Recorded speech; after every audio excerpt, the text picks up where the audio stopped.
Hello and welcome to the Raid Boss Game Jam.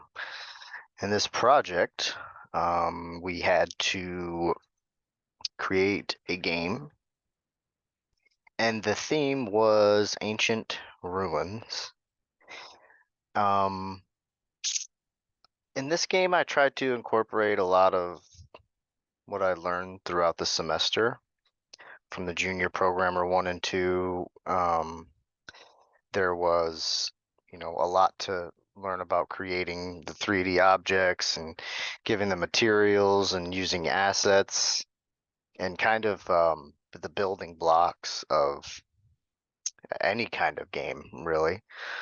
And then learning, the how to interact with certain things via code, and this uses Unity uses C Sharp, which is not my favorite language, but here, I'll play the game first and talk about what I was thinking while I made it, and then I'll go over all of the uh, code in my IDE, which is visual. All right, so if we click play, enter our game here. Um, click play, and this is power up here. And that's the enemy trying to get you. It actually uses vector math to find your position, so it's always searching for you. And I was going to turn that into Indiana Jones running after me. I just didn't have time to get the animations done the way that I liked. So if I had more time, life happens, and oh, here's another power up. So I'm kind of this one I hit some. There's a gem that I hid in one of the ruins. I know where it's at, but oh, and I'm out of the power now, power up. So it's gonna take a while to get to the next one. And I some of the stuff that I learned on my own was the terrain and the stamping, like these hills over here. You can make the hills as big as you want. You can put mountains. There's just all different kinds of tools to play around with in the actual Unity builder, and I'll show you how that is, how that works. Let me see where this one. I think this is. Oh no, this is just the power up. Maybe I don't know where it is. All right, now we got speed boost though. We can get out of here. And I'll put a link in I'll put a link below so you hopefully can try this game out. Might have to make an account on the ITO or IT website. All right, there we go. So I found it. All right, and that's my game. For the screens, this uses, basically just a canvas. Um, this right here. So in Canvas, I've got a play button, um, a few different things that I was playing around with. The power up info.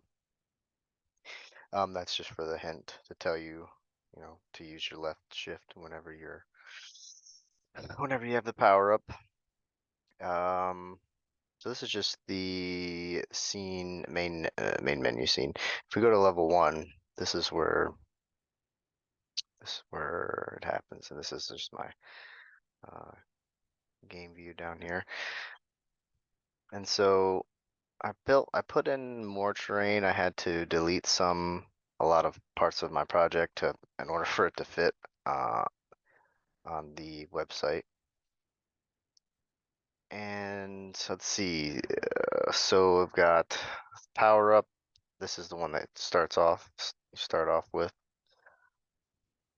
Um, and there's power ups hidden in all of these. I think that one over there is where I have the game gem. Yep.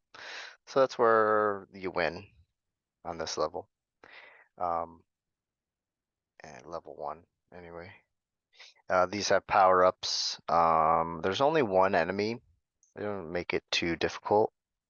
But if you look at, he has got the enemy script here, and he's got a speed of 5, which I might try to speed that up at some point. We can play around with it. But if we look in the enemy script, this is how they um, maneuver. So they're trying to find you, which is my tag player right here. Well, it's untagged, but this is the actual words is what it's looking for. So yeah, get component, get rigid body, basically where the enemy's at, finding where you are, and add force, basically going in the direction of where I'm at, times its speed. The game manager I did not utilize. The main menu is just how to using the scene management, swapping from scenes to scene. You could do this with levels also. So like if I were to create, if the semester kept going on and I could make more levels, I could put in harder levels, more bosses, timers start popping up, whatever you. But that's just how to switch out of that.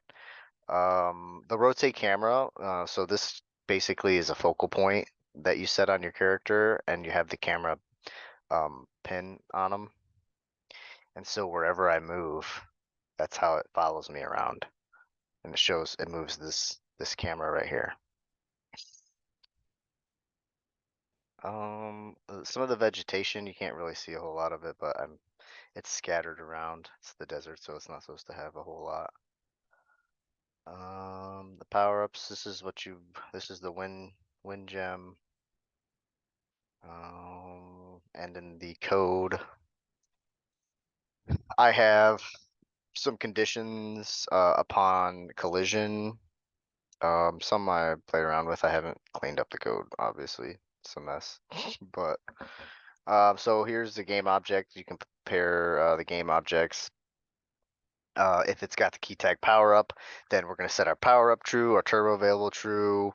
That's what makes the icon come on. It triggers a bunch of things. And then on the cooldown is when we basically, okay, boom, your power has fallen off. You get all those set back to false, the flags, basically using Boolean here, Boolean logic. And this is so colliding with the enemy. This was in I want to say it was challenge 3 for Unity project, and basically if you have it checks upon the collision with enemy. If you have the power up, you do more pushback, more impulse power, versus not having it, and you do normal strength. Multiplied by your normal strength. The victory, when you obviously else if I run into the wind gem, comes up, loads the victory screen. This load async here will find this scene, and will load, bam, the victory scene, which is basically it's a scene with a canvas on it, and I put a backdrop of some ground, and